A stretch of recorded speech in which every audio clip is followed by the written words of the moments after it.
Welcome everybody to Metal Mastermind. Today we are going to help you form your own metal band.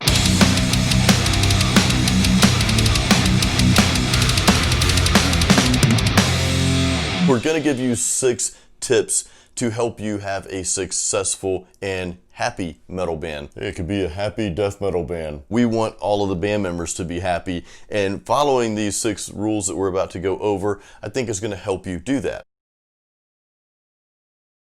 Forming a metal band is easy to start, hard to prolong. Now, why is that? Well, of course, it's like being in a relationship. It's easy to start a relationship. It's very hard to keep the relationship going. That's where your endurance, your will, and how much you love for that person is tested.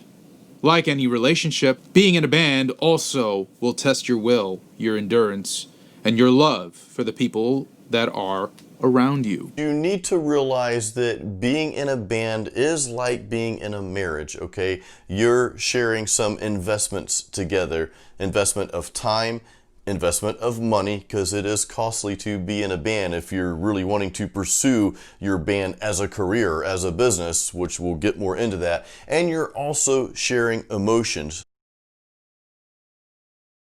Whenever seeking new band members, you need to make sure what your band is all about and who do you really need. Are you just hiring somebody to play the part? Or do you expect that they will contribute more than just being a musician? If that is going to be the case, you need to make sure that this person can do the job. If you want them just to play the music, then is it really a band or is it just a hired gun? Do they have creative input? And how much is that going to be factored into sales? You need to have an open discussion. Provide a contract, an interband agreement, stating the facts of what their role is and what they expect.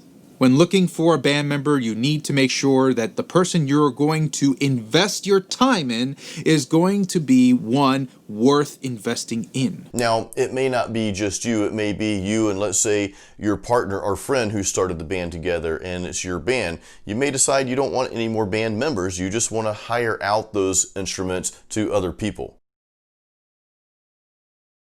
Whether your band is just starting out or if you're established and you're seeking new band members, the one thing you want to do right away is set the expectations up front. And you also want to hear out what those potential band members expect as well. This is crucial because you don't want to get further down the road as your band progresses, and we do hope your band does progress, and then have all these things come up. Well, I thought it was supposed to be like this. No, it was supposed to be like that. Expectations are really important. If we don't have any expectations, how can you expect anything to get done? You have to take on this role. You have to take on this role. I will do this role. Clear expectations help to drive a band forward. There is direction. Every ship needs a captain. How are you going to chart your course? There are, of course, certain methods to making sure your ship doesn't sink, right? You don't want to chart your course into an iceberg. So make sure that whoever you are bringing on board understands what is at stake and what is their role in keeping the ship afloat. Your band needs to have a set of principles that your band abides by and also a set of values, meaning how you carry those out, how you measure your band against those principles that you set. Principles are kind of like laws. Nobody really breaks the law breaks them because they go against it. And those principles that you set for your band need to be established in that manner. These need to be like the hard-coded things that your band just doesn't go against and that you always stick to. And these could be things like how you treat people, how you do business with producers or nightclubs or places that you might play. You know, you always want to create, for example, a win-win scenario for both parties. That could be one of the principles that your band goes by. And you need to discuss those values and make them clear with people coming into the band so that they know how they're supposed to act and treat people within the band and the level of integrity that you expect them to have as part of the band, not only in the way they treat others, but also as a musician. Let me give you a quick story. I've been in many bands, and the most recent endeavor that I had to deal with substance abuse and laziness. It was unfortunate the way it ended. I felt very betrayed, but that's okay, because I invested in the wrong people, and you have to own up to that. The principles that you live by need to be a sort of code. If your band strays away from where your goal is, you need to regroup and reassess your situation. It's okay to have to remove people. It's okay to fire them. If they're not in line with what you want to do, then you need to make the hard decision. Life ain't easy, but would you rather sacrifice your art, your love, your passion to please others? Doesn't make sense. So make sure that whatever the ground rules are for your band, make sure that you adhere to them. They will help guide you to follow your north. Something that people get a little touchy about is money. And understandably so. Money is not everything, but it is the only thing that is measurable. I could say that I'm a serious band member, but if I'm not investing in my own equipment, if I'm not investing in studio time, if I'm not investing in rehearsals, I can go on. You got to put your money where your mouth is.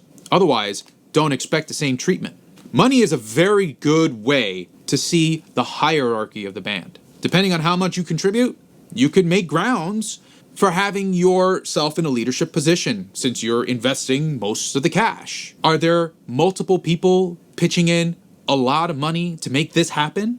If so, yeah, then you can definitely distribute the way it would ideally be. But if somebody's putting 75% and the other person's putting 25%, there should be no reason why the rewards are 50-50. Just doesn't work that way. Doesn't work that way in business, and it shouldn't work that way in your band, because your band is your business.